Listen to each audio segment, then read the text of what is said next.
Hey guys, welcome back to another episode of the Mind Muscle Connection podcast. Today I have two very special guests. I have the guys from Data Driven Strength. I have Josh Pelland and Zach Robinson. Thank you guys for hopping on. And Josh, I got the name right, correct? You crushed it, man. Very impressive start to the show. We're glad to be here, and we appreciate you having us on. I don't know if you guys are familiar, but I had Stefan Guillenet on one time, and that was the toughest one to get because I thought it was definitely Stephen Guillenet, but it was not. But yeah, I always want to make sure I don't butcher anyone's name because obviously, my last name is pretty hard to pronounce too. So again, appreciate you guys hopping on and really looking forward to chatting with you guys. So before we, kind of dive into the topics, we got a couple of good topics that I want to dive into. I'm just kind of curious to hear about, the background of data-driven strength and kind of how it came about and, kind of what you guys do there. Go for it, Josh. Yeah, so I'll give the brief kind of backstory of each of us, and I'll try to cover Zach as well here. But Zach, you can correct me if I'm wrong at any point. But we both kind of got started in, I guess, the fitness realm to some degree with different populations than what we work with now. So my first job in the industry was in the strength and conditioning scene at like a private strength and conditioning facility. Concurrently was working just a personal training job with general population clients. I believe Zach also did some similar work as well. And then we also got some experience with like diseased / older populations through some of our research. And that's actually where Zach and I met, which was at Ohio State University. We're both Midwest kids that went to Ohio State University. Zach was a little bit ahead of me in the exercise science program there. We both decided to do research as undergrads, and that's where we met. And the first day I volunteered for research, the research coordinator was like, "Hey, here's this guy's number. He's going to pick you up and take you out to the facility where we're doing research." And I met Zach at a Shell gas station right off campus at Ohio State. And I mentioned the word RPE or something like that, and he actually knew what I was talking about. And I was like, okay, this guy speaks my language. So, we started training together. Obviously, we're hanging out a good amount with, crossing paths with research and whatnot. And Zach gave me a couple of clients that inquired through Data Driven Strength, and I still work with many of those folks now, and kind of the rest is history. But what we do now is that we're both PhD students at Florida Atlantic University. We're in the muscle physiology lab here. So luckily, as PhD students, a lot of your time is kind of focused more on the research side of things. So we essentially research muscle strength and muscle size, and specifically doing some work in the area of individualization, also interested in some of the muscle link stuff that we'll probably talk about later today as we're collecting some data in that area as well. Also very interested in the area of proximity to failure and its influence on both strength and hypertrophy. So we have both some kind of like general review type work and both experimental work in the works as well. So yeah, we have a lot of stuff going on right now. Very lucky to research topics we're very interested in, and a lot of stuff that we'll probably talk about today. And then within data-driven strength, we luckily get to apply a lot of that research-based stuff with clients, both in a one-on-one setting as well as kind of like a group setting as well. We've also started offering like some educational type products. So yeah, within data-driven strength, we have a lot of free stuff. 95% of it is free. So you can follow us on Instagram or subscribe to our newsletter, and we try to give out as much of that stuff for free, but we also have to pay the bills. So we work with, again, one-on-one clients and offer some products as well. So hopefully that wasn't too dragged out. I absolutely hate talking about myself, but hopefully that provides a little bit of overview of kind of where we've been and what we're up to right now. Ditto. Awesome. Yeah, no, I feel you on that. It's always tough kind of explaining. It's weird. You do it all the time, but I feel like it's always tough to kind of explain what you do exactly. So Zach, I was kind of looking through the bio. Did you created data-driven strength and you started it and then you added Josh along the way, or how did that kind of come about? Yeah, I guess you could say that. So what I started doing at Ohio State, I was just coaching a bunch of friends. And as I started doing that, I roughly created some sort of business. It had a different name at the time. But then I met Josh Zach, what and software did you use to make the logo? Oh yeah, that was a really really cool logo. So the initial, so our logo is based on a sarcomere, which is like the, you know, the basic unit of skeletal muscle. The original logo that not too many people have seen is was made in Microsoft Word using shapes, and it was asymmetrical and looked absolutely terrible. But it was This was the state of the company when I joined. yeah, Yes. yeah, that's exactly what I was gonna say. Is you know, all jokes aside, and as much as I hate blowing his head up, wouldn't even be remotely close to where I am today without Josh. He is absolutely. Me and him are like oil and water in some ways, but you know, we build each other up and capitalize on each other's weaknesses. So yeah, Josh and I started working together at Ohio State, and basically, I would say we both, you know, kind of took data driven strength from my coaching a couple of my friends who squatted in jeans to, you know, to the extent that it is now, that hopefully is providing some lifters with some useful education and that kind of stuff. Yeah, no, I've gone through your guys the train or the newsletters, and they are just, there's a ton of great information in there. We'll obviously link that here in the show notes at the end. So that's awesome. So it sounds like you were kind of Zach, you were, you know, again, you just got the logo out there, and then Josh, it sounds like you're more of the maybe aesthetic guy. You came in and kind of cleaned some of that stuff up. I mean, I'd like to think I saw the potential that Zach was kind of creating, and I think the I think we had a unique perspective to offer within kind of the field. And my mind, and Zach kind of mentioned this, my mind is more on like the, okay, um, how do we make this interesting to the customer? How do we make someone, I guess, trust what we say, or be interested in working with us? Because, you know, again, I saw that we could do that. Whereas I think Zach is, I mean, like, again, I'm not trying to blow his head up either, because it makes me cringe, probably, but probably not quite as much as it makes him cringe. Zach is an insanely good scientist, and that is kind of his nature. He wants to build things. He wants to get as close to the truth as possible. I am very much interested in those things as well. I mean, we're both pursuing PhDs, but I would say I very easily could have majored in something like business or marketing or something like that, because I'm very interested in those types of things. So, like Zach said, it's a very nice kind of, you know, I do think the sum is greater. Sorry, the whole is greater than the sum of its parts. That's how it works, right? But yeah, that's where I'd like to think I can contribute. But Zach does most of the dirty work. I love it. And you guys have 3 coaches, or do you have 4 now? So 4 total. We have the 2 of us, and then we also have our colleague here at FAU, Jake Remmert, colleague and friend, of course. And then we also have, he was originally my client, Drake Iserhot. He's originally my client, worked with him for a very, very long time, got to know him as a friend. And we're also like, oh, shoot, he's really good at this stuff too.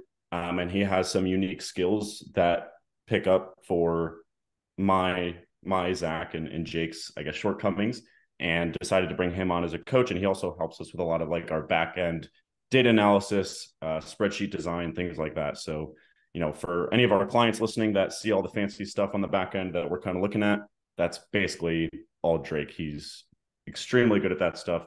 So yeah, again, we kind of picked up a couple folks along the way that we're friends with, and also, again, picked up for our weaknesses. Awesome. Yeah, like I said, you guys are doing great work. So just wanted to hear a little background, and again, get more people familiar with your guys' stuff. So like I told you off air too, I wanted to kind of dive into, whenever I have new guests, I always kind of like to talk about, you know, their training. So, you know, I don't know if you guys can go in any order you want, but is there anything that you guys are particularly training for at this point, or what does that kind of look like for you guys? I'll keep mine brief. As I've kind of started my PhD, data collection training has been, you know, something that's had to take a back seat for me. I don't want to give myself too much credit there. It somewhat had to take a backseat by necessity, but also just me being purely frank, it's been kind of struggling with motivation a little bit. That said, I've been just trying to get in a couple sessions per week and basically take every single set to failure because it's fun, and just try to, you know, inch up, you know, weights and lifting, that kind of stuff. So just basic principles, nothing particularly special for me at the moment. I'm hoping once PhD data collection kind of slows down, I can return to training kind of normally, which is generally for me kind of training for squat, bench, deadlift, strength, and then, rounded it out with accessory work per usual. But yeah, I think Josh is definitely more directed in his training, which is something I admire of his ability to do for sure. I mean, I think like I'm kind of hovering at like a 7 or an 8 out of 10 in terms of like, I guess, prioritizing training. Whereas when I first moved down to Florida and Zach was already down here, that dude was at an 11 out of 10 and did some really impressive stuff with his training. You didn't mention the fact that you're prone to your lung collapsing when you're training. So that's kind of something that halted things, and you had a surgery there as well. But I've and Jeff, when you mentioned we might talk about this on the podcast, I just kind of paused for a second, like reflect on like what actually am I doing right now? And I think kind of where I'm at right now is I've very much leaned into the long game with my training. So in terms of like my goals, it's, I guess, kind of typical power building, if you will, like interested in squat, bench, deadlift strength, but also very interested in bringing up my lateral delts, for example. But similar to Zach, with data collection, with data-driven strength, with trying to be a human being and having something resembling healthy relationships, that can't all be at a 10 out of 10 for me. And I very much periodize it. So right now I'm preparing for a meet, and I'm doing 4 sets of biceps per week right now. I think it's close to enough to maintain my arms, but that's kind of where I'm at right now. And also, any powerlifters listening to this would probably cringe when they see kind of like my weekly training setup. I'm squatting once a week, deadlifting twice a week, and benching twice a week, which is really low frequency for squat and bench, but that's something I can sustain from a time investment, and also just managing stress and recovering to some degree with everything else going on.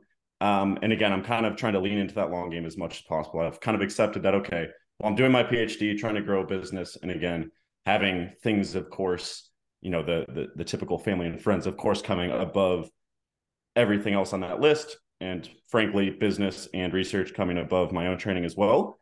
I'm not going to be able to squat 3 times a week and bench 4 times a week and do well. So I'm at the point where I'm interested in where I'm going to be at in 5 to 10 years, as opposed to where I'm at the end of this year. Don't get me wrong. I hope I add to my total. I hope I can get these 17-inch arms up to 17.1, but that's kind of where I'm at right now. Just trying to make it sustainable, but still productive, and kind of making that cyclical and periodizing it between those strength and hypertrophy goals. But that was way too long. I'm sure no one actually cares.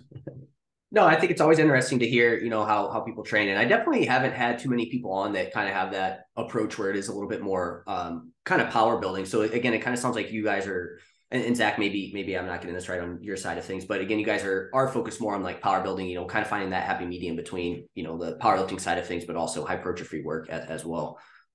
So you got to remember, Jeff, when you're not jacked or you struggle to get jacked, you have to find other ways to try to make people care. But no, jokes aside, I think that is pretty accurate. I think, at least me, I was probably more strength interested initially, probably just because I seem to have a slightly better aptitude for that naturally than, being huge. Josh is 6'4" and very large, and I'm not. So I think I try to capitalize on what I was at least remotely decent at. I'm not a world champion powerlifter by any means, but I was okay. Awesome. Yeah, Josh, you can go ahead if you want. I don't know if you had any I don't follow-ups. really have much to say. It's been a very interesting kind of way of navigating that. And I'd like to, and this is kind of tangential to your actual question, but I'd like to think that my experiences in terms of like 2020, for example, with the lockdown, for a lot of people that crushed their training, for me, it was incredible because I had access to a home gym and a lot of time to train. 2020 was an absolutely incredible year for me for training. Then 2021, absolutely massive year for our business. At kind of by the end of 2021, I was like, oh shoot, this is probably like I can probably do this full time when I'm done with school. Or like I don't really have to go do a PhD if I don't want to. I can do it if I want to, which I am. So anyway, 2021, huge year for me, but that was the worst year of training I've ever had. 2022, I got back in a groove, and I feel like I really have some momentum in my training. But anyway, I think going through those last few years helps me a lot from a coaching perspective as well. Like I have one of my dudes right now that he's also doing a PhD in a different field, but he's doing a PhD. He has a family and has a full-time job. We're training like 25 minutes a week, 3 times a week. Whereas other folks that, were me in 2019 or 2020 that are training like 10 to 12 hours a week because that seems to be best for them.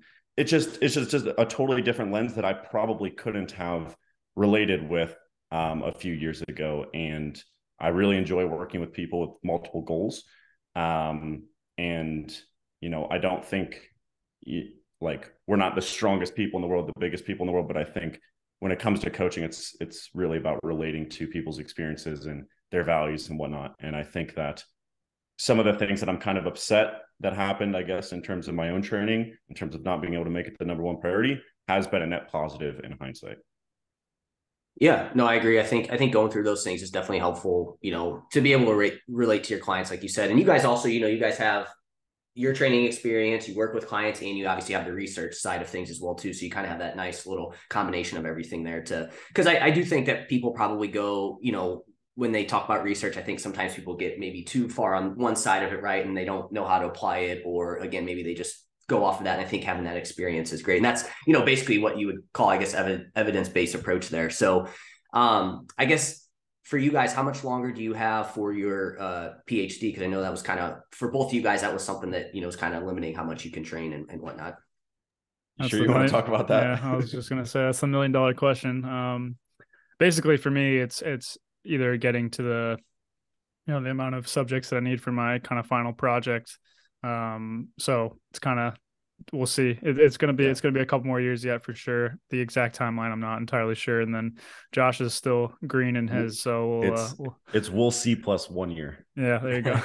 Plus 1 year. I love it. Yeah. So this is kind of interesting. I know you guys, you said you like the squat, bench, deadlift. Like that's, kind of, I feel like lately there's been a lot of talk about, people kind of going away from barbells. And I feel like there's been a lot of downside, not downsides, but people kind of just saying, oh, you shouldn't train with barbell, things like that. Or it seemed like the pendulum kind of always swings, both ways with it. So what is your guys' kind of thought process behind that? And obviously it sounds like you guys use barbell, pretty good amount doing squat, bench, deadlift. So I'm just kind of curious to hear your guys' thoughts on that. I'll kick it off. I'd say in short, if I didn't care about strength, I probably wouldn't use it a whole lot personally. I wouldn't go out of my way to use it, I guess, is the way I would frame it. That said, I think barbell training and kind of the squat, bench, deadlift can be very, very good movements. But again, I have a handful of clients that are strictly hypertrophy oriented, and we might do like an RDL to the floor or like a deficit RDL, or a flat barbell bench if they're interested in it. But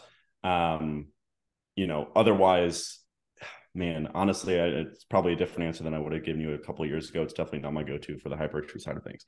Now, that said, there's no bad exercises, right? And it can be a very productive movement, especially if, the individual is built for it.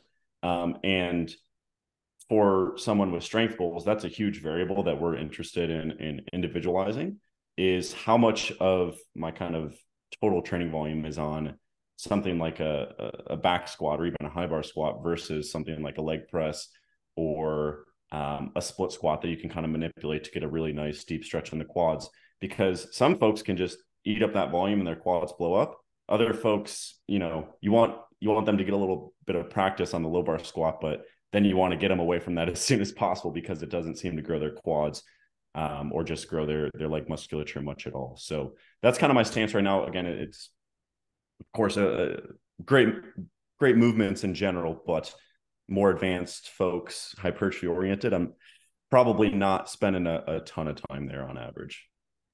Yeah, I would agree for the most part. The only piece of context that I would add is that I think it's easy to have this conversation in kind of theoretical terms. And I would 100% agree with Josh. If you're kind of drawing up a perfect hypertrophy movement, it's probably not going to be one that has tons of degrees of freedom. As you get closer to failure, you're kind of shifting the loading demands away from the target musculature, which, could on one hand potentially offer a stimulus to more muscle groups, which you could kind of think of that in terms of like per set efficiency. But on the other hand, do we really want to have a shotgun approach or more of kind of a targeted approach for hypertrophy in particular? That's one way you could view it kind of in theory.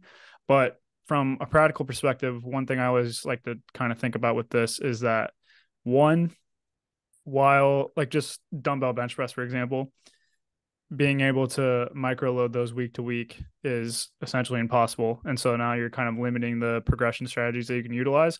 That's not to say that, you know, an only repetition based or set based progression scheme isn't appropriate. You obviously can do that, but it is taking options off the table. And then the second thing I'd say is that, and this is especially for clients that I've had that travel a lot, the number one thing that's almost going to be in every single gym is a squat rack and a barbell.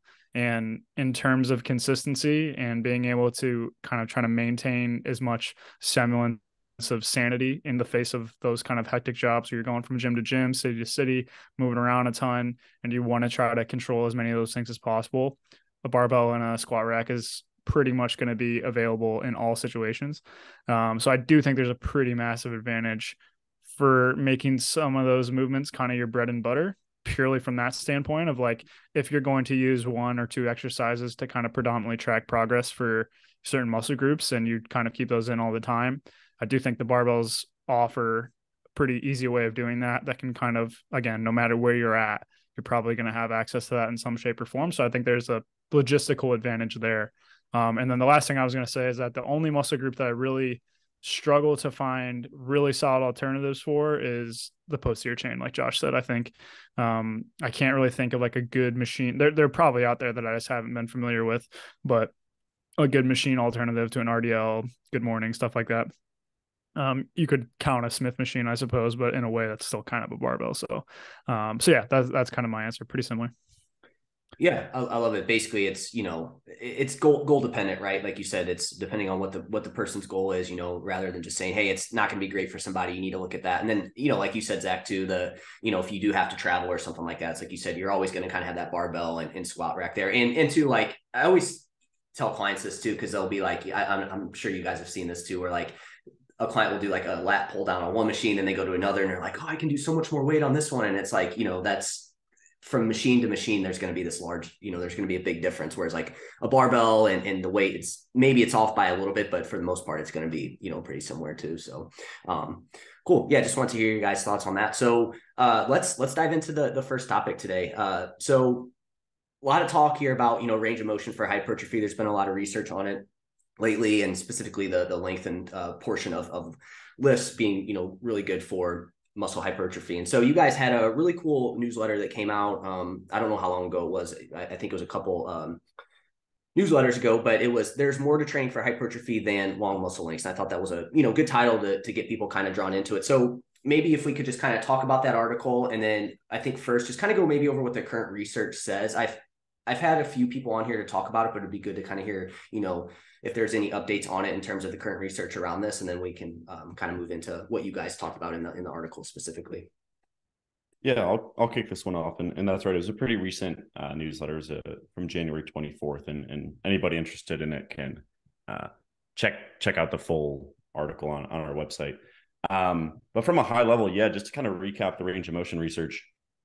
I'd kick it off by saying there's a lot of things we don't know. And that kind of goes with any area of research. There's always things we don't know, but I'll kind of take my best shot at what might be interesting or what we think we might know at this point. But I'd say a few years ago, kind of the best meta-analysis to my knowledge, more or less just said like, hey, training through a longer range of motion is probably a little bit better than training through a shorter range of motion on average. There was actually a letter to the editor of the specific meta-analysis I'm thinking of, and they were like, hey, it kind of seems what portion of the range of motion that's trained through seems to matter a good amount. And then our friend and colleague, Milo Wolf, over in the UK, has also been doing some work on this front. I don't think it's published quite yet, but he has a preprint kind of meta-analyzing basically any question under the sun regarding muscle lengths and range of motion. And essentially, you kind of see on the social medias right now, hashtag long muscle length is kind of what it comes down to. And right now, I think that's a pretty fair take home, to be honest. So in that newsletter, I kind of put together a table of what I think are some pretty representative studies in the area.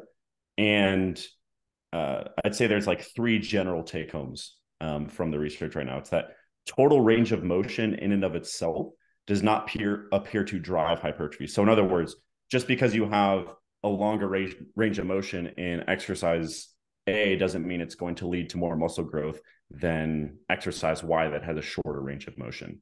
And that leads to the second kind of takeaway at this point is that in studies that feature a group training through a longer muscle length, so if exercise B in my example is a shorter range of motion, but it exposes the muscle to a longer muscle length, or said another way, a more stretched position, that group generally grows more. And then lastly, and this is kind of what the newsletter itself was about, and I kind of dove into deeper, is that when you train a muscle and the exercise provides the point of peak difficulty, so the hardest portion of the range of motion is at a long muscle length, that also seems to benefit hypertrophy. So the question from there kind of is like, okay, which is more important? Simply exposing the muscle to that stretch position, or does that have to be the portion at which point there's peak difficulty? And again, just to make sure everyone's on the same page, peak difficulty would typically be where you fail a movement, right? So like in a squat, you're typically going to fail near the bottom. If you can get out of the hole, you're probably going to be able to stand up. And something like a leg extension, you might fail near the top trying to lock it out because that's the hardest portion. In the squat, your quads are stretched at the bottom. So the point of peak difficulty is at a longer muscle length than the leg extension. The point of peak difficulty is in that more shortened or contracted position. So that was kind of what I was interested in. And I kind of dove into 3 specific studies looking at this general question of like, hey, what seems to matter more? Simply exposing the muscle to that long muscle length or having the point of peak difficulty at a long muscle length? And there isn't a ton to go on. And of those 3 studies, one is a preprint, and the stats are a little bit wonky in the preprint. So I had to essentially rerun them myself. And I was kind of missing some things, so I had to make some assumptions. So, we kind of have 2.5 studies, if you will. But the short of it from those 3 studies is that I think there is something going on here in the sense that it's probably going to be beneficial that you have a good amount of difficulty in a more stretched position, as opposed to, again, just having exposure to that longer muscle length. And specifically, the reason I think that is by looking at the specific sites that are measured in a lot of these studies. So just to kind of take a step back and for someone not super aware of exactly how research works, is that you'll typically measure muscle size through something called muscle thickness. This isn't the only way to measure muscle size, but it's a very common way, is to essentially use an ultrasound and measure muscle thickness at a specific site along the length of a muscle. So, you kind of find some specific landmarks on the individual's anatomy. And then, so let's say like the bicep, maybe you do kind of the very start of the bicep to kind of the crook of your elbow, for example, right? And you'll essentially measure a certain percentage of the way down the bicep and take a scan there, and then measure how thick the muscle is and compare it pre and post and see how much that individual grew. And the point along the length of the muscle that you measure seems to matter for this muscle length stuff in general. And I also suspect for the point of peak difficulty. So in studies that do have a more distal measurement, so further away from the center of the body, so in the case of the bicep, it'd be closer to the elbow, it seems that studies that include that measurement seem to show a little bit more of a difference in terms of the importance of that peak difficulty being at a long muscle length. For example, or not necessarily for example, because there's not a lot of studies here, but there's a study by Nunez and colleagues that compared a cable preacher curl to a barbell preacher curl. And if you just kind of envision doing those right in your head, a cable preacher curl, it's going to be hardest near the top, right? But a barbell preacher curl, because gravity is working straight down, and that's what you're resisting against ultimately is gravity, it's going to be harder near the bottom. But the actual range of motion and the muscle lengths that the individual is exposed to would be the exact same between those 2 movements. They're literally just isolating where the movement is hardest. And that study did not find a difference in hypertrophy between those two movements. So I think for a couple years, to be honest, people are just like, yeah, this doesn't seem to matter a whole lot. But they only measured halfway down the bicep, right? And some other studies are starting to measure multiple sites. And it seems that in that distal portion, again, the point of peak difficulty, being near a more stretched position seems to matter. So hopefully that was somewhat coherent and provided a little bit of an overview. But that's ultimately what the newsletter came down to. And I would just again emphasize there's a lot of unknowns here, and a lot of the things we talk about in our content will only make a recommendation if we feel there's sufficient evidence, and or if we don't think there's a huge downside to doing something that we aren't super certain about quite yet. And in this case, there's probably not a huge downside to kind of biasing this way for your training. So I'll pause there and see if either of you guys want to add to that or have any follow-ups. Go for it, Jeff. I really have nothing to add. Yeah, so it kind of sounds like, again, like in the research, it does say that, training at long muscle lengths is going to be good. But what you kind of were pulling out here was that that's not all. We need to make sure that, it's also the hardest part is like, that's also very important too. So like, again, like I guess the example that I was brought up and what somebody made to me was like the dumbbell incline curl, where basically it's like there at the bottom, it's like, yeah, you're in that lengthened position, but the hardest part isn't until you get like halfway up or a little bit higher. So like, something like a face away cable curl is going to put you in that position, but it's also toughest at the bottom as well too. Yeah, that's a perfect example. And I think to some people, they might have just listened to me go on for the last 10 minutes and been like, yeah, that's kind of obvious. Like if long muscle lengths matter, then it probably needs to be pretty tough there. And I agree, but a lot of people take kind of this long muscle length thing. And I think a very common application of it was dumbbell incline curls. To be clear, I think dumbbell incline curls are great. I prescribe them all the time, but they're like, yes, this is the perfect long muscle length exercise. But it's going to be, for most people, hardest when the elbow is at 90 degrees, or I should say the arm is at 90 degrees. And that's not at a super long muscle length.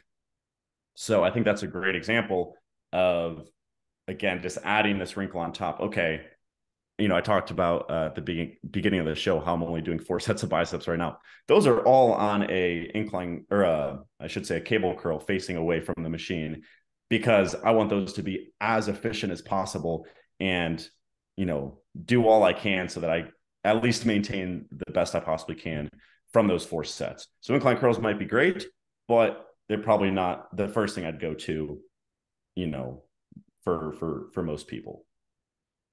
So I guess where kind of most people kind of getting this wrong then, is it again just they think that it's like, oh hey, lengthen works, so now they just pretty much that's all they bias, when it's like, again, we got to take it a step further than that and make sure that we're not just biasing that. We have to make sure that it's we can take it a step further and make sure that area, that length in that position, it is effective there as well too.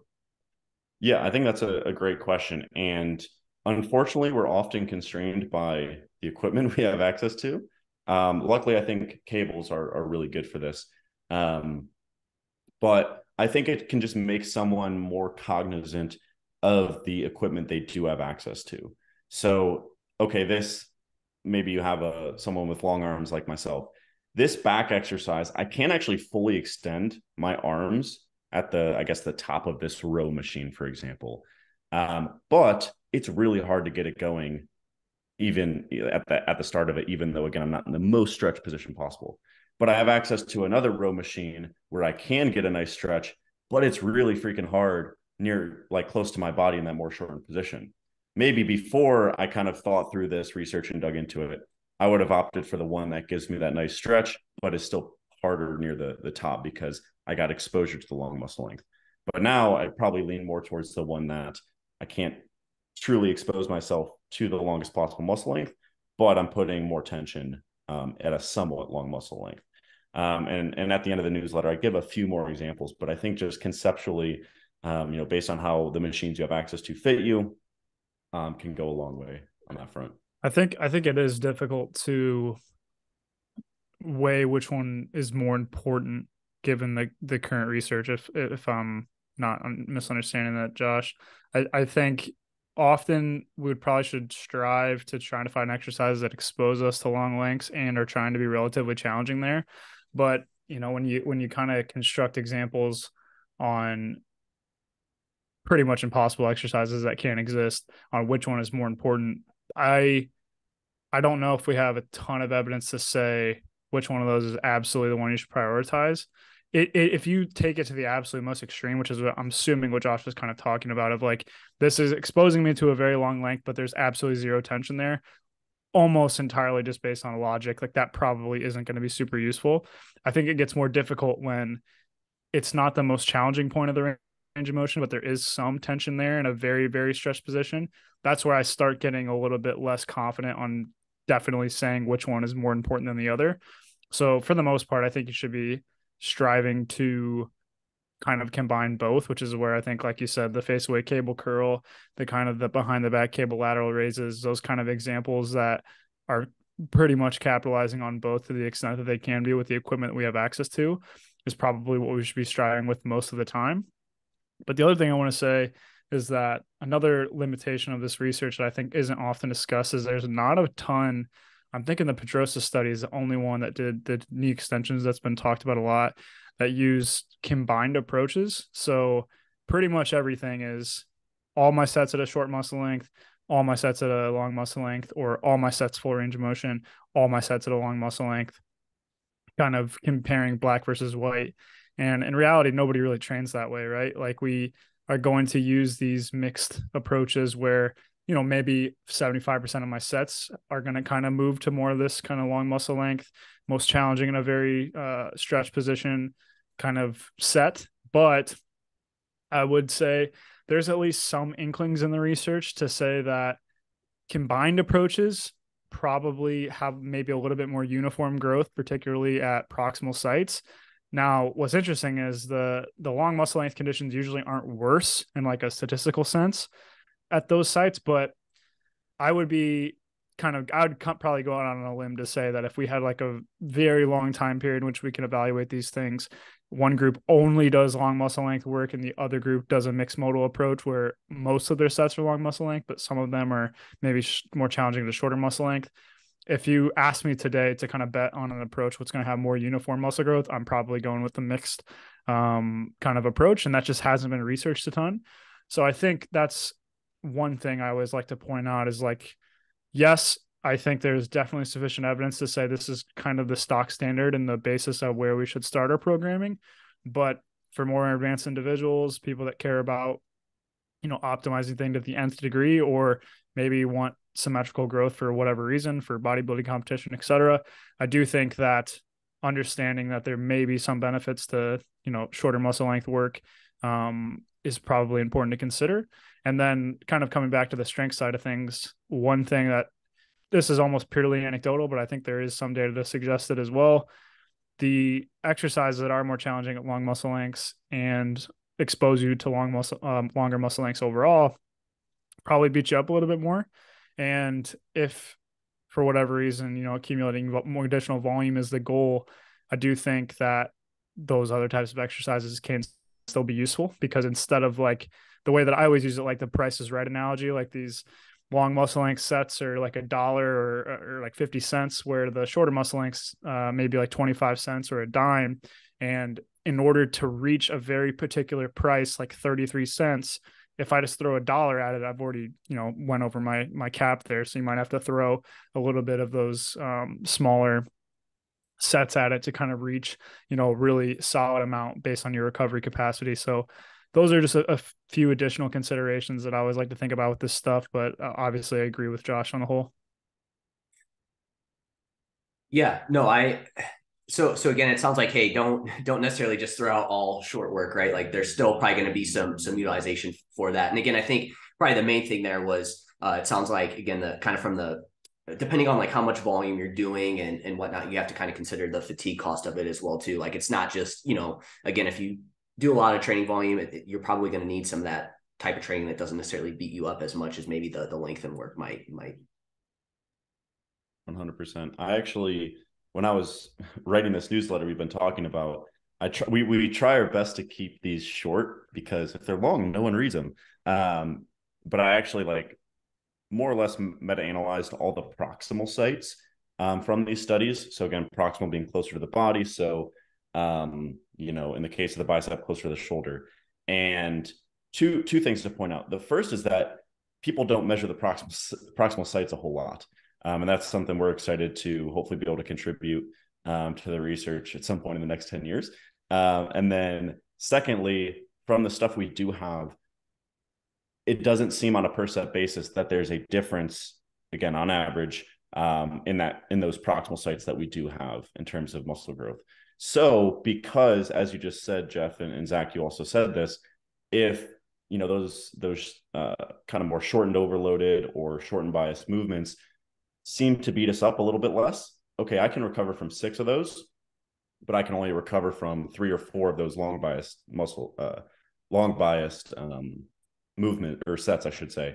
Okay, maybe I can get more total proximal growth and ultimately more net growth just across the whole length of the bicep in this example, if I take that mixed approach, which I think is absolutely massive to keep in mind because it's a huge limitation of the current research. So is there anything here like coming up in terms of this research? I know you guys kind of hit on a few things. Is there anything that you guys are kind of specifically looking forward to? Like in terms of any research that's coming out, either that you guys are doing or that is coming out that you think will maybe give us like more answers here? So there was a study that just came out by Pedrosa and colleagues, which there's a well-cited study from the same group in the quads looking at the knee extension. And then one just came out within the last few days in the biceps from the same group. So I know that Pedrosa and that lab group is very interested in this question. I mentioned the bicep study by Nunez. I've gone back and forth with him a couple of times. He and his group are very interested in this. There's another guy, Zelbeta Corta, who I mentioned that preprint. I know that study is probably going to be published relatively soon, and I assume they might be interested in more stuff along in this kind of area because that specific researcher is interested in regional hypertrophy, and we've talked about how important that is. And then we're currently doing some work looking at essentially like a unimodal approach of kind of just biasing lengthened movements versus mixing the two. So I think, give it another 1 to 3 years, and there's going to be a much clearer picture on this. Yeah, I think you already mentioned Milo Wolf. They announced they're doing a pretty large study on this as well. Yeah, they're doing a pretty large study as well. So there's tons, kind of on this topic, and I think it's always interesting, right? Like when we have these conversations on the research, usually we're looking at pretty small effects for the most part, which I think if you stack up enough of those, you can lead to some pretty meaningful differences. But this one in particular, I think has been pretty eye-opening because it does seem to be pretty darn meaningful. So I think everybody's kind of jumping on this to say like, oh, I want to get a piece of this pie because it's seems like one of the things that can make a pretty substantial difference. So yeah, I would suspect all the individuals Josh mentioned will be coming out with stuff soon, and I'm sure there are tons of labs that are kind of looking to get involved in this area of research as well. So I think, within the next couple of years, I think we're going to have a really, really solid body of evidence on this, and we can kind of look back and hopefully be able to plug a few of the gaps that we just mentioned. Yeah, it definitely seems like it's picked up in the last, I mean, maybe year. So I do remember, I was big into like RP stuff, they're big like full ROM, and it's just kind of funny to kind of see how everything just kind of came, like again, we knew that full ROM was good, but then it was like, what part of that exactly, so it would be really cool to kind of see, but like you guys said, I think, again, this doesn't mean you need to do this all the time, but I think it just helps us kind of decide how to be more efficient in our workouts, efficient and effective in the workouts. And I think that's always a good thing. So I'm curious on your guys' end, and Josh, you were kind of hitting on this throughout. How has this maybe changed how you program for yourself and clients? Has it changed that a little bit? For sure. I'll kick it off quickly and give a couple examples for myself. I mentioned when I'm kind of focused on strength and I have limited time to do hypertrophy focused work, and I'm limited to say 2 to 5 sets a week on a specific muscle group, I'm going to make that lengthened overloaded in general, right? So I kind of, I'll do something like a lengthened partial on rows. I'll try to set it up as much as possible on a cable machine so that it's as difficult as possible in that more stretched position, but it's very hard to do with cables. So in that case, I'll just do full range of motion sets and then do partials until I essentially can't do any more partials, to be very efficient and more or less like fail at every point of the range of motion. So that's an example. I mentioned the biceps already. We also have kind of a mutual colleague we have with Brian Bornstein. I think he does this as well. We have a leg extension, leg curl machine where you can kind of manipulate like how exactly the loading works. I don't know if you have a better way to describe this, Zach, but more or less what we can do is we can set it up so that the hardest part is at the bottom. So I'm doing leg extensions right now, and I basically like extend my hips up to the pad that you would typically like kind of clamp down and sit down. So I'll extend my hips, and then that'll allow me to get my calves pretty dang close to my hamstrings. I'll crank that thing back as much as I can so that the starting position again is at as long of a muscle length in my quad as possible. And then the adjustments to the loading make it so that bottom position is very hard. And it is the best leg extension I've ever done. And a few sets of that I would imagine are just as effective as twice the sets in kind of a traditional leg extension. So that's another example. We're able to rig up something similar with a leg curl. But for that, I don't do it because it makes me so unbelievably sore. I can barely sit down the next day. So I do those short and overloaded. But those are a few examples that come to mind. And that definitely applies to our coaching practice as well, in the sense that if someone is time limited, that would be the first place I go. But again, I'll return to what we said before. That might kind of make the base of the program, but a mixed approach is probably going to be better. Yeah, I tend to agree for the most part. I think taking it from maybe a slightly more high level approach, I would say I'm almost certain Josh agrees with this as well. I would say the number one training variable that, when working with somebody one-on-one, that probably is going to need to be individualized and is probably, if you get in the right spot, going to be what leads to progress over time, is just kind of this concept of what we just call training dose. You can think of that for the most part from a practical perspective as volume, but other variables kind of impact it as well, at least in the way that we think about it. And I think the conversation around this and exercise selection, to me, it's just allowed for a finer tuned dial on kind of that dose concept.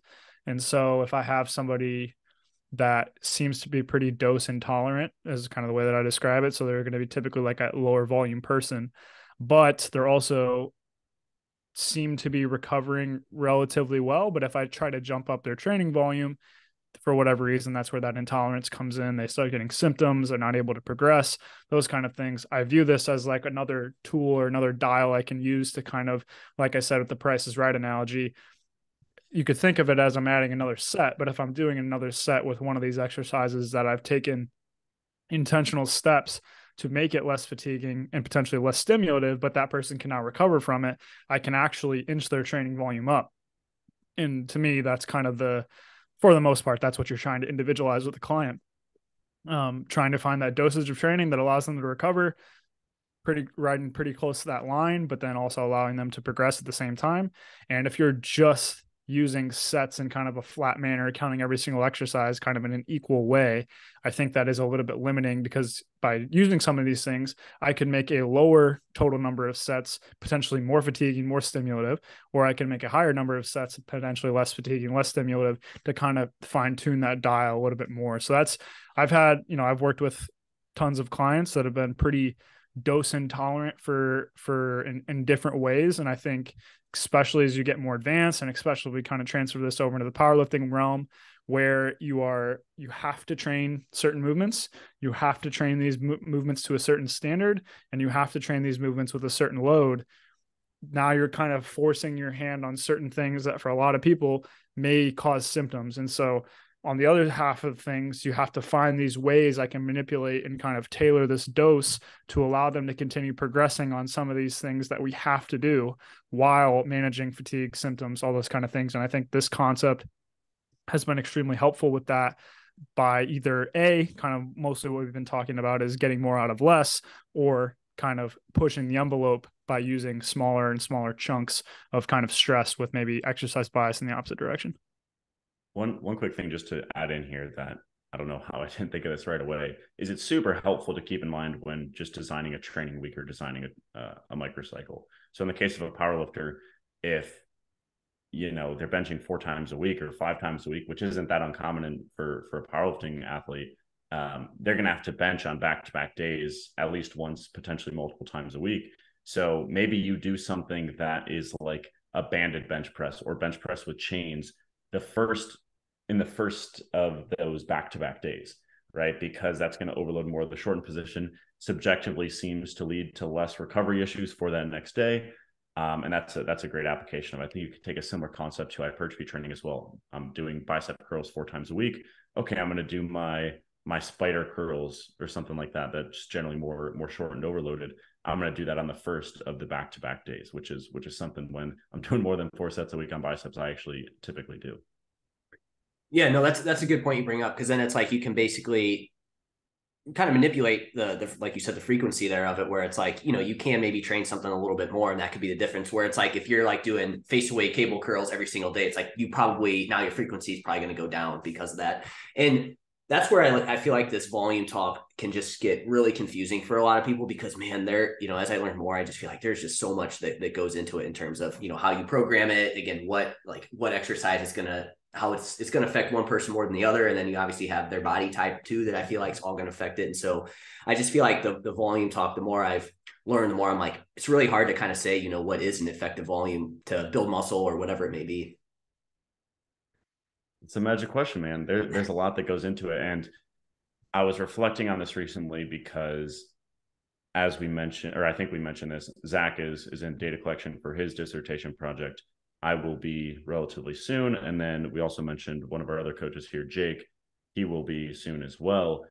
And we're thinking about all of our individual projects. For Jake and I, they're still kind of up in the air, but the ideas we have, and we're like, man, these things that we're super interested in, and at the end of the day, they're kind of like the things at the top of our list because we're dedicating multiple years to studying them and thinking about them.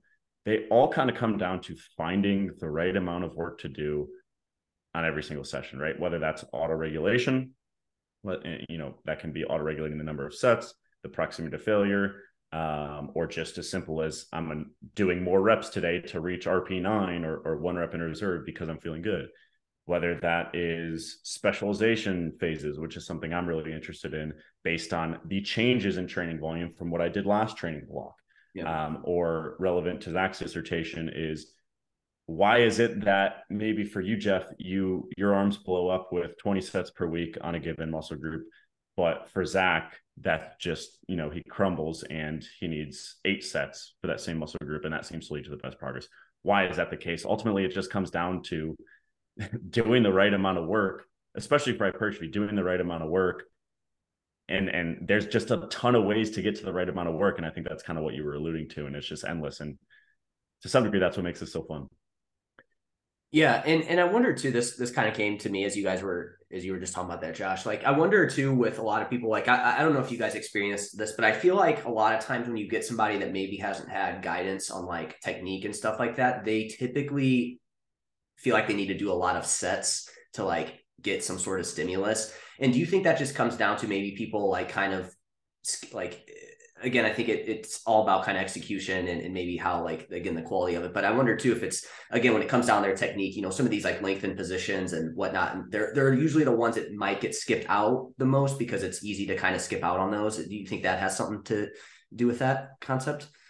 I think one of the easiest things to kind of think about is, like, unless you are very diligent about training yourself to lean into fatigue, your body is basically trying to self-organize to distribute the loading demands as efficiently as possible through every single set, every single rep. So, in the context of strength, usually that's a good thing, right? Like, we're trying to distribute the load in a way that allows us to complete the task. But specifically for hypertrophy, what you're trying to do is you're trying to make the task as inefficient for the muscle as physically possible. And unless you're very dialed in, it's very challenging to do that. You see somebody do lat pull downs and they start doing it a certain way, and then as they get closer to failure, it turns into a bicep curl, and it just the way that you're executing that task is basically going to change throughout the set to allow the target tissue, at least theoretically, that's fatiguing initially, to kind of, okay, I don't want to take any more load now. I want to kind of distribute that elsewhere to continue to complete the task. So I think that's the biggest thing with individuals, is specifically with hypertrophy training, is as you get more experience and you kind of understand that concept of like, when I'm squatting, it's going to get hard. And what's going to happen is my chest is going to attempt to fall to distribute the load elsewhere. And I need to be very diligent on every single repetition of trying to keep myself as upright, keep my knees forward, and try to fight through the sticking point with those parameters. And I think that, coming back to kind of one of the original topics we discussed, is like, I think that is why machines in particular are really, really useful for novices, because they kind of remove that component, and it just teaches you to work hard, right? Like if you can focus on one thing at a time, the first thing you're going to work on is, solid technique, but maybe let's really figure out what a hard set is. Let's take these really close to failure, 1 or 2 reps shy most of the time, and then every now and again take it all the way to the house to really get familiar with that experience. And then you can take those principles to kind of more quote unquote complex exercises that may or may not be useful for a certain individual, and use those mechanics that continually try to reinforce the muscle that you're trying to target throughout those hard sets. So I would say, even with advanced people, that's something Josh and I are reinforcing all the time when we work with somebody, right? Like, to get the most out of an individual set, you have to be focused and know kind of what the purpose and the intent of that set is. So that to me is what kind of it comes down to, is if you can really dial the quality of those sets in, I think those set numbers come down from what you think you need.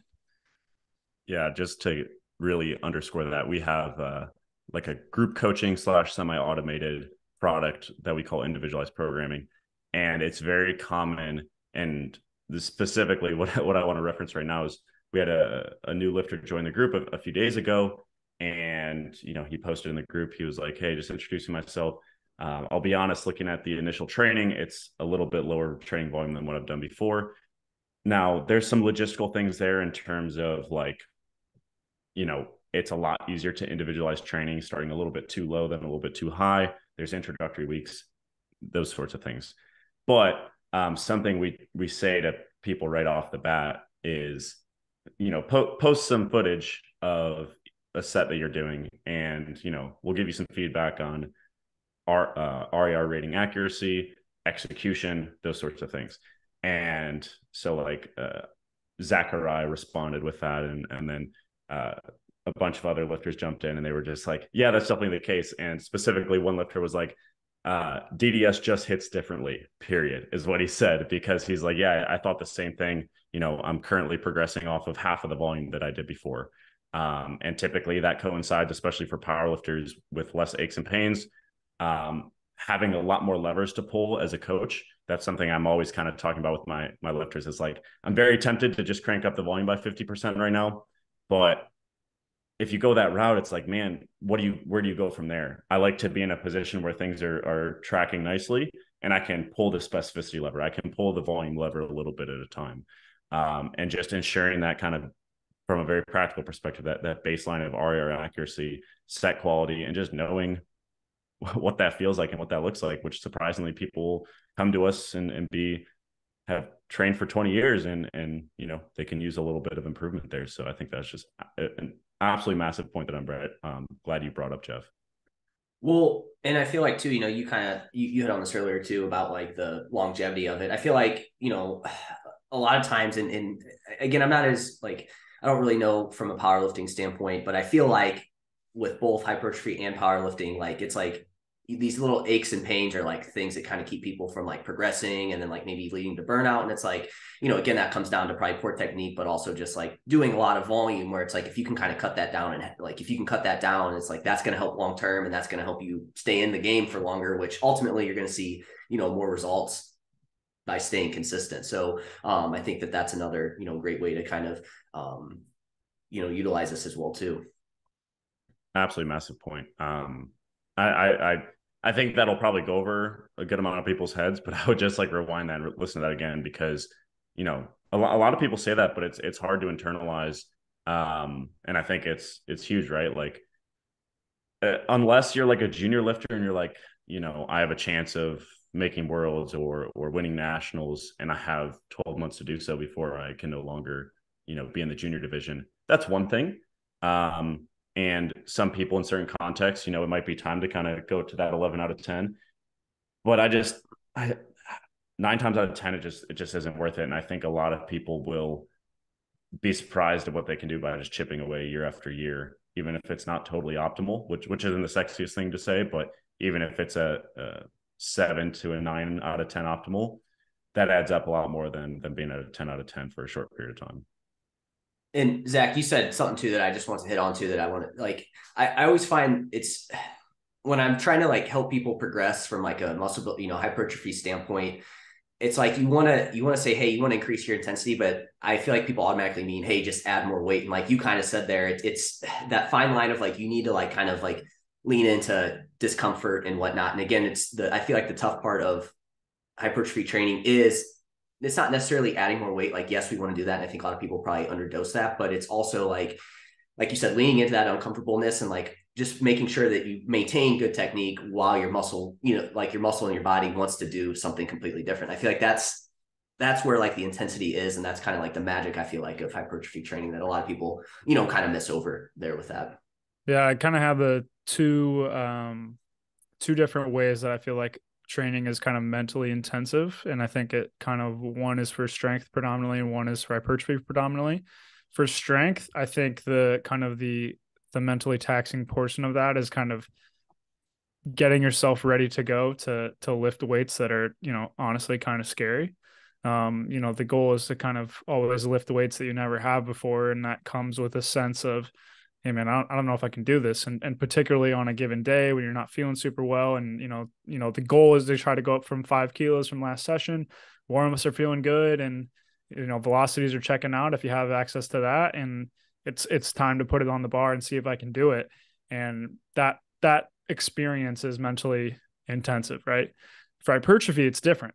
I'm going to lift the weight that I've lifted potentially for the last 4 weeks, maybe added a rep every single time. But the thing that you have to go into every single set with, and I don't think people often go in with enough focus, is you're kind of trying to do a few things, right? You're trying to progress in some way, trying to add a little bit of load, add a rep or whatever. So that within itself takes a little bit of focus, but you're trying to do that with very, very intentional technical demands. It's easy to add a little bit of weight, add a rep here. It's kind of letting your technique go, kind of good morning out a few reps on a squat, tell yourself you did a good job, pat yourself on the back and do that for an entire mesocycle. But then you look back and, you have to reset kind of what you're trying to do, multiple blocks in a row. And then the next thing you know, you look back after a training year and you're not really sure if you made a ton of progress. When in reality, if you go in with laser focus on every single set of like every single one of these reps has a purpose, I'm trying to accomplish something, and there's a set of technical demands that I'm trying to execute these with. And then with that in place, I'm trying to progress loads, repetitions, etc. Man, that's a lot to think about throughout a set, right? Especially as you're getting closer to failure and your entire body is trying to go against the principles that you're trying to tell yourself before the set began. So that's the way that I kind of think about it, right? That's really the tough, challenging portion of hypertrophy training. Of course, it's uncomfortable as you get closer to failure, training with high reps, but most of us that are, listening to this podcast probably that in some way, or else we wouldn't be nerding out on it this much, right? The tough part is to every time you enter the gym, kind of focus up on every single set and realize it has a purpose. And then ultimately, to your point, to get the most out of every single set, which is ultimately probably going to allow us to train a little bit more realistically, which allows us to train for more years consistently, which allows us to make more progress in the end, which is ultimately what we want. I think all those kind of really do come down to, okay, next set of leg press, I'm going for 10 reps. Last week I got 9, and here's how I'm trying to execute every single rep. It seems small, but I do think that really has compounding effects that really impact things in kind of the long run. So yeah, that's kind of how I think about it. Yeah, no, that's awesome. Josh, did you have something you wanted to follow up on that? Yeah, I'll just say that we can't like coach technique for the purposes of performance in our research lab. But we do have a responsibility to control the environment as much as physically possible, because keeping that consistent is very important. And part of that is a very focused and intense environment for the individuals to train in. and with some of the just overall doses that we've used in the studies we've collected data for and are currently collecting data for, I scratch my head at a lot of the protocols that I see out in the wild, whether that be in the research or in practice, because like I just if you control those things, it's really tough to it's really tough to get 30 sets of quads in a week when you're training in that way. It's just like I just don't know how that's even possible for some of these protocols. So I think that's important to keep in mind when looking at a study that someone's talking about, or seeing someone else's results at a certain training volume, is what was the environment of that training? Because those some of these insanely high volumes, it probably wasn't the environment that I think all three of us are vouching for. Yeah, I've been there. I've looked back at some of the like programs that I did in the past. I'm like, man, how did I like do that? But it just comes down to like, the execution quality just was not there. And again, it was probably more just going through the motions, far away from failure, a lot of shortened work, like things like that. So but yeah, no, that was a really good summary of it. I do want to kind of switch gears, and I know we have just a little bit of time left, but I feel like we have enough time to kind of talk about this. I know there was another newsletter that came out, I think a couple weeks before this one, and it was "There's more to training volume than sets per week," and I thought this was a pretty cool one. Kind of on topic, I feel like, with what we've been talking about. But Josh, you kind of had some thoughts on like specialization phases and stuff like that, and you kind of mentioned that's what you're focused on right now, or at least partly. So I'm just curious to kind of hear your thoughts on it and whatnot, and both your guys' thoughts. Gotta step my game up, man. Sorry, Zach. Yeah. I saw you just came out with the rep range one. So sorry. I'll make this brief. But yeah, this is a topic I'm very, very interested in. And I don't think there's quite as much hype around this as there is for like the range of motion stuff. But I am aware of at least one other lab doing work in this area. So I think it has a ton of implications for people of all training goals and level of seriousness, whether it's gen pop or very, very high level lifters. And that's of essentially thinking about this variable of short to moderate term changes in training volume. So typically when we think about training volume, we think of how many sets per muscle group per week. But I think there's some indication in the research, but to be clear, there's not a lot. And I'll spare the exact explanation of the relevant research. But I think there's something going on there with, okay, last block I was doing X number of sets. If I stick with X number of sets, how's that going to influence my response compared to, instead of doing X number of sets, maybe doing 0.7X number of sets in that last block, and then I go to X number of sets. So essentially what I did before influencing how I respond to a given dose of training right now. So for a general population lifter, let's say this kind of concept works out in 10 years when we have a lot more information on it. That means that they can train or they can only train their upper body hard for 3 weeks, and then they only train their lower body hard for 3 weeks. And then like when you're training your lower body hard for those 3 weeks, you're just doing like 1 to 3 sets per week on the upper body, because that's sufficient to maintain or just not lose a ton. That would save a ton of net time just in general. And maybe with someone that has 4 hours per week to train would lead them to a much higher spot. Same idea for someone that's a maximalist, just trying to get everything out of their training. If they're on the hypertrophy side of things, okay, maybe I kind of push up volume for 1 to 4 muscles at a time and then keep everything where it was at, or maybe go down a little bit and then kind of cycle through that. And maybe you push the volume up more often for the muscles you think are important to bring up in your physique. And lastly, for the strength athlete, this could mean cycling through prioritizing squat, bench press, or deadlift, or cycling through, okay, this block, I'm going to kind of do my normal SBD training, but I'm also going to specialize in pec training, for example. And then for someone like myself that has both those goals, okay, I'm because of this kind of volume cycling concept, I'm confident that I'm still going to end up in a really good spot if I take, 2 training blocks while I'm in meet prep to, not really train my arms a whole lot, but I know that that's going to resensitize me and ultimately lead me to the same spot or potentially even higher. So that's what I'm very interested in. Just to make this as practical as possible, kind of my general framework for this in practice would be, I think you can confidently maintain muscle size by dropping volume by like 40% or less than what you're doing before. So if you're doing 10 sets before and those got you those adaptations, dropping down to as low as 6 sets, I feel pretty confident based on the research right now, you're going to maintain. And then there's some reason to believe that kind of, again, those short to moderate term increases in training volume might have an independent effect. So you can push those up by, say, typically in practice, we'll do about 20 to 40% increases. Of course, you need to think about, joint aches and pains. How are they going to tolerate this, that kind of thing. But, if they were at 10 sets, going up to 12 or 14 sets for a training block and kind of cycling through that. And that's honestly where my head is at for what the best bet we probably have for periodization for hypertrophy. And hopefully that provides a bit of a high level overview, but not a ton of research to go off of, but enough to get me very interested in it. And again, this is something I mentioned before. I think there's probably not a huge downside besides the additional complexity. But hey, if I'm coaching you, then I'll take care of that side of things. And that's kind of what I use in practice right now. So yeah, that's where my head is at with that concept right now. Cool. So it sounds like basically there you're kind of, I know you said this, there's not like a ton of research on this, but what you're kind of thinking is that, again, it's not necessarily like the volume is important, but being able to like have that period of time where you do increase your training volume can be something that you think can really help with, like, again, hypertrophy or something like that.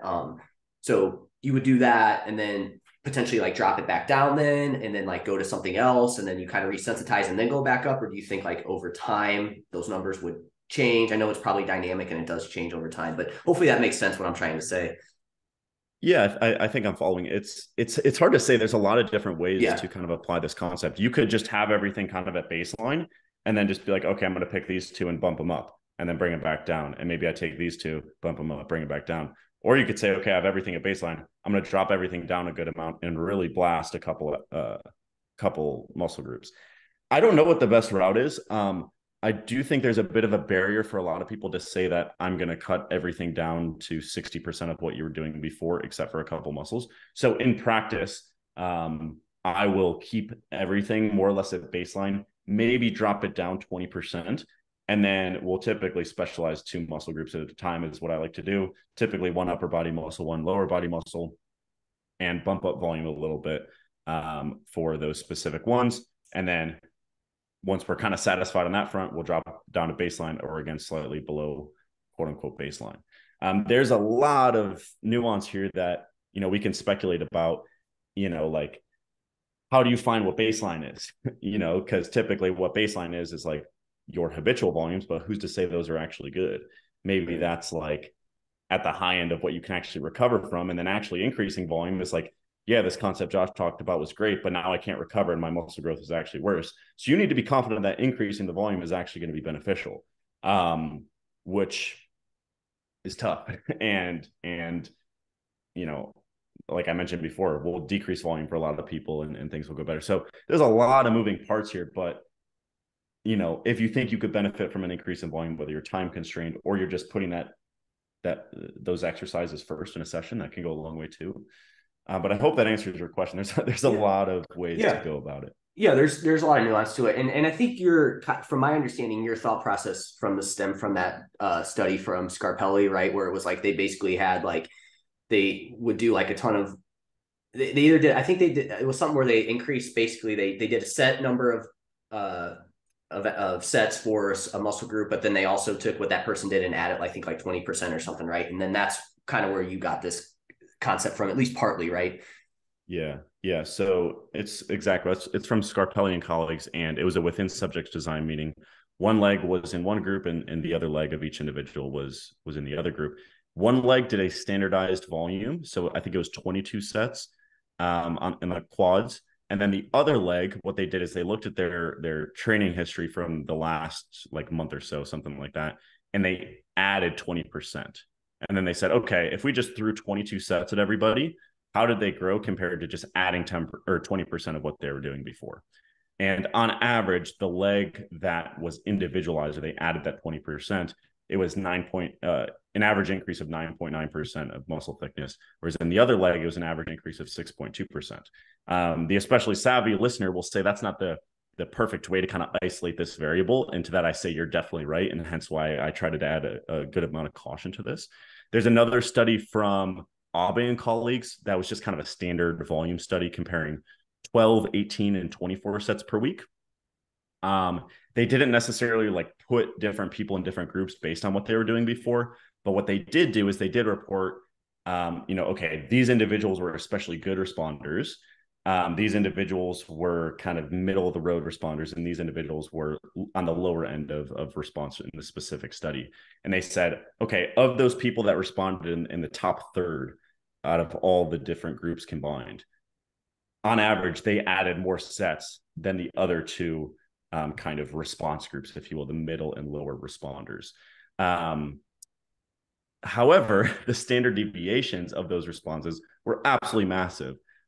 So the highest tercile of responders added an average of 6.6 sets compared to what they're doing before, but the standard deviation was 12.4, meaning a fair amount of people probably decreased their volume and still saw the greatest response. So I would say that getting an individual in a ballpark of volume that they are going to respond favorably to is full stop number one. But from there, I think things get really interesting. And Zach is the one that kind of put me on to this specific frame of thinking, is almost individualizing the lower end of things and the upper end of things, and how you can kind of periodize throughout, like, I guess, a training year. But that it's tough because there's a lot of moving parts here. But yeah, those are the primary studies that piqued my interest on this, and also personal experience. Cool. Yeah, no, it's super interesting stuff. And I think that's like you said, a really cool way to potentially go about it and eke out a little bit more progress. And like you said, worst case, it's like you said, it's probably not any worse doing it this way anyway. So I think that's a good thing to at least try. I know I talked to Brian about this because I listened to your podcast on it the other day, and we're going to try we're going to try a specialization phase like that. So it'll be pretty cool to see it. I've done something similar, but I've never had somebody else do it for me, so it'll be pretty cool to see how that goes with that, to kind of put it into practice and whatnot. I know one more thing on this, you kind of hit on it, Josh. So when you would say like a specialization phase, you're kind of talking about increasing volume, right? Or can you also take it from a standpoint of, like, say you're doing your delts, and usually you do delts like later in a session, could you also consider like moving that like first in your session as a way to like prioritize as well too? Absolutely. I think that goes a long way. So yeah, the short answer is yes, absolutely. Yeah. We have direct research that it's actually more for strength that exercise order seems to matter, but man, I'd have a really hard time believing it doesn't matter for hypertrophy. Although the research isn't overwhelming that is the case, man, moving those lateral delt movement first in the session, or that bicep movement in practice, seems to go a really long way. So yeah, again, in short, the answer would be yes in my mind. Well, and those are typically muscle groups that people usually kind of bury at the end of a workout too, so I feel like that would be one that people would be like, wait, you would do that first. But again, that could be a good way if you want to prioritize it, you're fresh and everything. And it makes sense from a strength standpoint that would be even more beneficial to do it first, because you're most fresh there, and that requires you to be, fresh to perform. So cool, guys. Zach, did you have anything you wanted to add to that? Sorry, man, I should have done the rep range one. No, dude, no, I'm just joking with you. No, Josh did a good job. He yeah, those two newsletters, I think, were extremely thought-provoking and well written. So I'm glad we got a chance to talk about those. And yeah, the specialization phase stuff I also find extremely interesting. I think I'm often on the end of, cynical is not the right word, but I'm big on kind of bringing up the research that would suggest the necessary conditions to actually see physiological resensitization, which I think is longer in time than people often talk about, and also larger in magnitude. So in the example where you guys are kind of talking about keeping things relatively stable and increasing training volume, to me, that isn't really specialization. That's just changing the training volume of those muscle groups, which I view kind of separately, which is what Josh did a great job pointing out. Absolute mission number one, as we've discussed multiple times in this podcast, is getting the dose right for that muscle group, that lift, that individual. That's step number one. And then to me, the theoretical benefit of actually getting resensitization and increasing the rate of muscle growth, which to me is kind of the point of specialization, you do kind of have to have that kind of come off the midline in both directions so that you do actually have some sort of establishing a physiological resensitization on the muscle groups that are going downwards. And then we can start to see hopefully those accumulating effects of things going up. That said, like you guys kind of talked about, those 2 studies that do show at least some sort of an effect independently of increasing training volume. But like Josh very clearly pointed out, we don't know if that's necessarily just because they were doing more volume when they were doing less and they should have just been doing more in the first place. So to me, those are kind of 2 separate concepts, but that's me just being a stickler and making things unnecessarily complex probably. He's probably right, but it just pisses me off because I just want to have my cake and eat it too, and just like hang out at baseline and have normal productive training, but also get extra growth on top of that, which might be a pipe dream, but hey, it's fun. And I think I mentioned this in the newsletter. If not, I mentioned this on our podcast, is that like, even if we have research in the future that indicates there's no benefit to this, I would probably still do it. Now, to be clear, if it shows it's worse, then I wouldn't do it. But if it shows no difference, I'd probably still do it just because it's fun. It's like, yeah, we're doing all we can to grow pecs right now, and that is inherently exciting, which I think can have a downstream benefit. So that's important to keep in mind. 100%. I agree with that. Yeah, you know, kind of like you said, it's a way to kind of change things up a little bit too. If things get a little monotonous, which is, we're always trying to, you know, get people to adhere to what we're doing. That's the most important thing. So awesome, guys. Yeah, a ton of great information in here. We'd love to get you guys back on again at some point in the future. Before I let you go, is there anywhere where you want to lead the audience to? I know we talked about your newsletter, things like that. So yeah. Go for it, Zach. I want to see you do this. Oh man. Well, first and foremost, Jeff, thank you so much for having us on. We really appreciate it. This was a great talk, and yeah, I was glad to discuss some of the things, come away with a few ideas to think about. If you are somehow interested in what we do, you can check out most of our you know, the newsletter content that we've been, you know, working really hard on recently at data-drivenstrength.com. You can go to the articles in the newsletters subsection there and kind of see what we've been writing about recently and read most of the stuff that we discussed in full. But most of our content you can kind of find and kind of redirect all the stuff that we do on Instagram. I am Zach.datadrivenstrength and Josh is Josh.datadrivenstrength. Or if you want to follow our kind of team account where we post some of our one-on-one clients and other stuff that we do, that is just Data Driven Strength. Awesome. Perfect. Yeah. Thanks for having us on, Jeff. Cool. Yeah. Thank you guys for coming on. And like I said, we'll get you back on here in the future. Awesome. Thanks, Jeff.